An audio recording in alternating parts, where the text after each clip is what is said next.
Hello world, welcome to the 170th Climate Change Emergency Protest here in Gettysburg, Pennsylvania. It is March 11th, 2022, and next week will be the 171st Climate Change Emergency Protest in Gettysburg. That'll be on March 18th, 2022. I'm doing this out at our house. The reason is there's little sense in being downtown.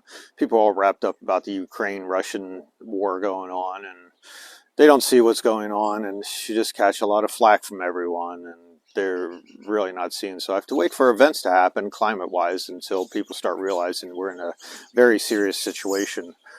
So right now, the coronavirus has evidently wound down because the media no longer covers it. It suddenly disappeared. It was in the front of the media all the time, every minute, in your face. Now it's the Ukraine-Russian thing, and it's a very serious event going on. But that's an example of how the media refuses to take on the issue of climate change and the dire situation we're on. Life-threatening extinction event. But other than that, hey, let's move on to something else.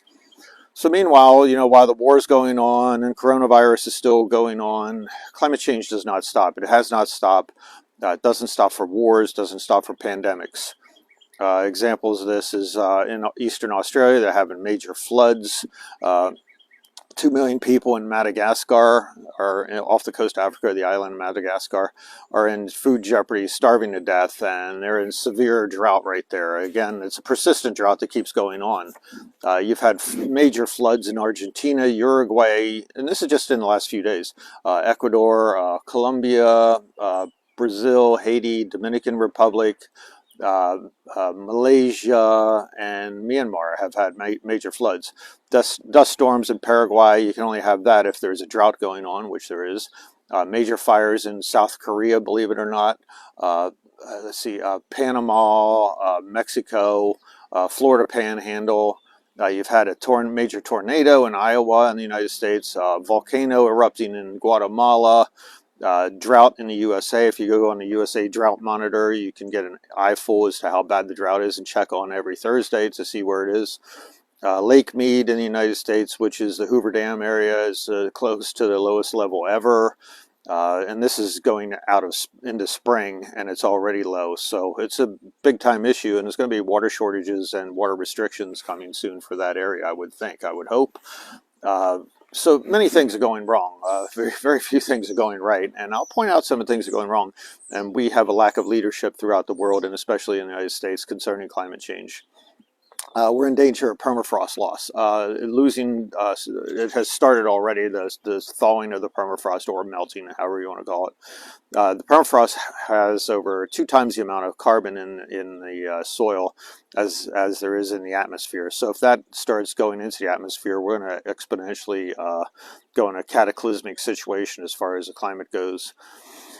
People aren't getting it, though, because they say about the 2 times amount of carbon in the soil, but they're not factoring in the potential of methane erupting out of the soil as well. And it's just not equal to carbon dioxide. Methane in the first 2 years is 162 times more potent as a greenhouse gas than is carbon dioxide. So it's a severe gas, and once it starts going, it's like a freight train, and it does not stop. Danger of plate tectonic shifts. This is one of my theories, that the weight from the glaciers moving to the oceans will cause plate tectonic shifts and weight shift. Shifting also leads to earthquakes and volcanoes erupting.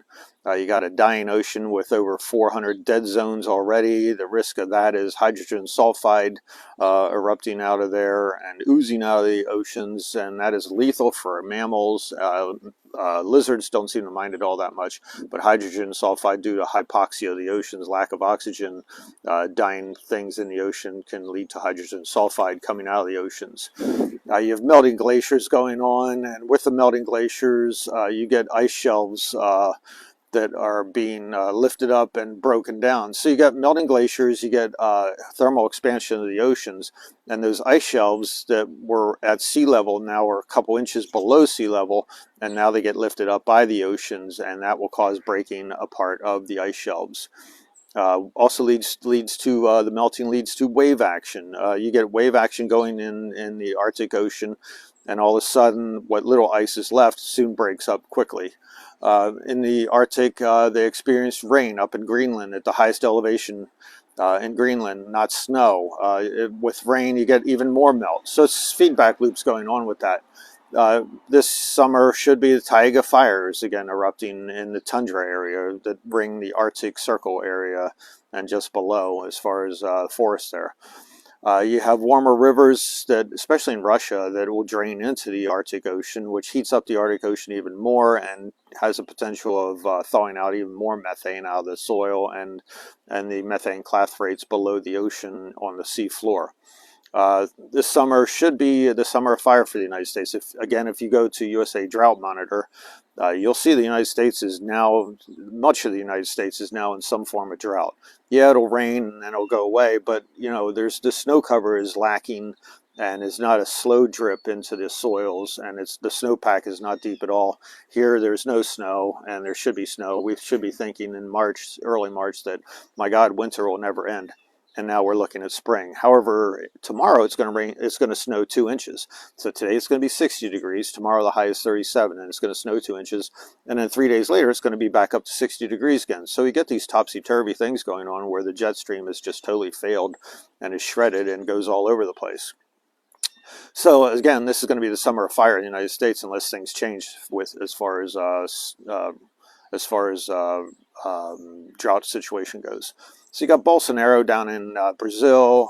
He's creating the Amazon desert. Everyone keeps saying it's going to be a savanna. Yeah, it'll do that, but then it'll go right to desert as it progresses more and more. And the tipping point and they're getting very close that the trees won't be able to hold on at this rate.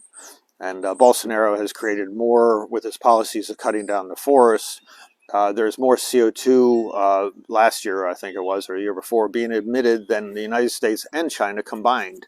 So if that was a country by itself, the Amazon rainforest and all of its emissions of CO2 in the atmosphere would be larger than any other nation as far as producing CO2.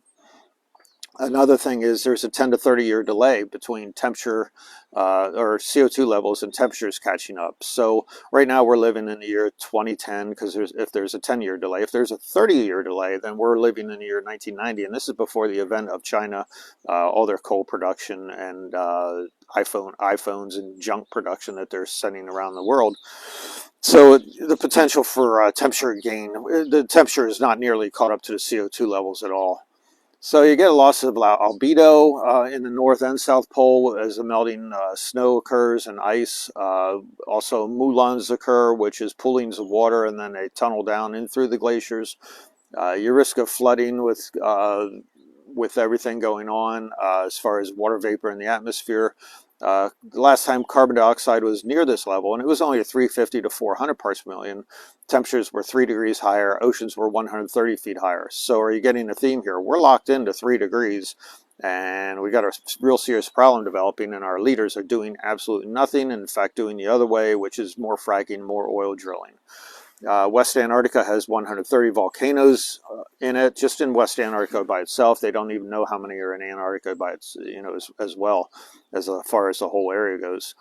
So the risk of the volcano situation is that all you need is some heating of the volcanoes, not even eruptions, and that'll cause massive ice melt. If there's 130 volcanoes down there, there's a potential for a massive glacier ice melt when the weight of the glacier starts reducing, and then the magma within West Antarctica tends to move around more and go up through the volcano vents. Last August, the United Nations IPCC report came out, said code red for humanity. That means we're in an extinction event. We're in grave jeopardy of failing. Our whole system is failing, and our whole biosphere is failing, and which means grain production, loss of habitat, water loss, everything. Water scarcity, wars going on because of the result of all that situation. Then in February, they came out with a second report, and it says it's a quickly closing window, of opportunity to work on climate change. If they're saying this and the IPCC waters down their reports because what it is a negotiation between the scientists and the governments, and oh my God, you can't say that. People are getting worried and upset. You can't say all this stuff, so let's just take it down to the lowest common denominator. So if they're saying there's a quickly closing window of opportunity, that means the window is already closed. There's little chance of us getting this back. All we can do is mitigate and try to save some sort of life. But, keep clowning around, and this is what's going to happen. You vote in the wrong leaders, and you get the same and even worse, that people just don't understand or want to understand. They're worried about being reelected, and the next cycle of reelections won't matter at this point the way we're headed, because nothing's getting done. In fact, they're going the opposite direction, which is more drilling and fracking, as I said.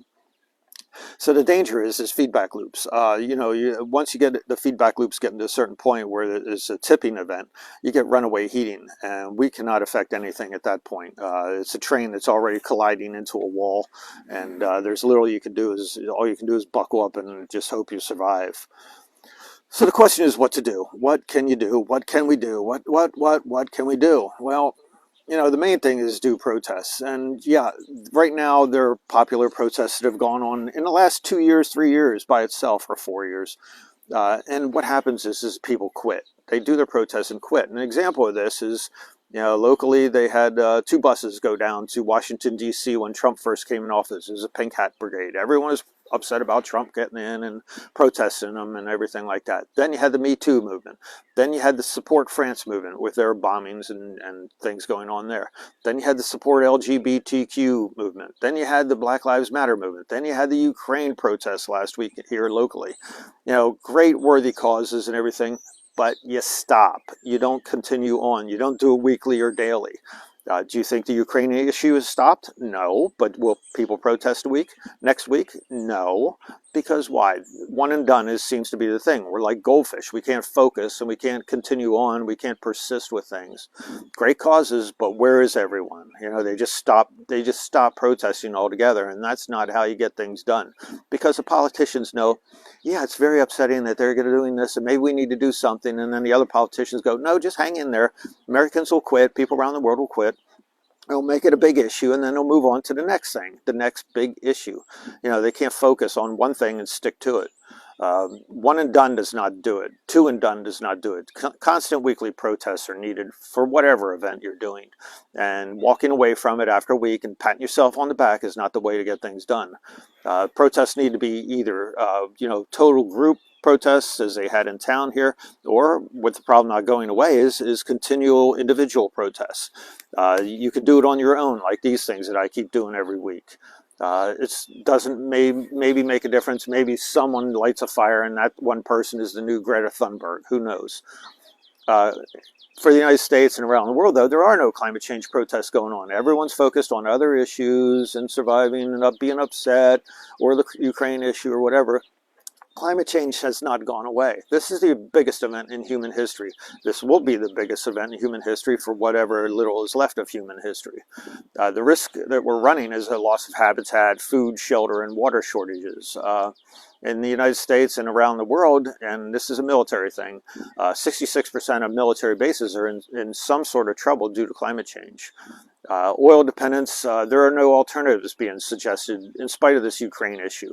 And I don't mean drill for more oil. I mean suggestions of electrification of automobiles, advisories as to what people can do individually. Like here we dug up all of our grass, and we have no grass, no lawnmower, no nothing, and we planted trees and plants. This oil dependence is just an addiction and doesn't let up ever. The question is why aren't people protesting? Where are the high school kids and the college kids? They're totally unaware of what's happening. Are they just too busy playing computer games on their little telephones? Is this where their thought process is? Oh, things will go away. Everything will be fine. I'll just stick my head in the sand. Vietnam era, the college kids are the reason why the Vietnam War stopped. They did protest. That was their life for 4 years, and then they got it done. The politicians listened to them because it spilled over into their parents and the adults of the world, the older adults. And the college kids got everything done by protesting about Vietnam. But the high school kids and college kids now are totally, they're disconnected. They can't focus. It's too upsetting, too this, too that. Are they too protected? Are they too fragile? I don't know. I don't know what kind of kids have been raised, but they're not aggressive. They're not doing what needs to be done to save their very lives. So what you need to do is protest constantly. There needs to be a constant protest by large groups of people, individual groups of people, but constant protests every week. You need to broadcast. People need to broadcast online, do these kind of talks. I should be one of a bazillion number of people that are doing these protests. Post online as to what's happening. Constant articles about climate change and things like that. Educate yourself. Get away from the four medias, that are here in the United States and around the world, and actually do some research on YouTube and read books and things like that, newspaper articles other than the major media, because they're not talking about climate change at all. They barely mention it, if at all, and I haven't heard the word climate change from them in months, in spite of all the things that are happening around the world. So I recommend you go down this page, if you want to hear about climate change and do research into articles. I post things constantly. You got Environmental Coffee House on YouTube. I also put my videos on YouTube and Rumble as well. So you can go down this page, Environmental Coffee House as well on YouTube, Roger Hallam on YouTube, Peter Carter, and Paul Beckwith. Excellent people to listen to on YouTube about what's happening in the world with climate change. So next week will be number 171. That'll be on March 18th, 2022. Eventually I'm going back in town, but as I said, there's little chance of things getting done without severe yelling at you due to this Ukrainian thing, and hopefully I'll be able to get some traction again going when things start spinning out of control a little more, and people actually listen to what's happening and pay attention that this is a dire situation. So I'll catch you next week. That'll be number 171, March 18th. Bye.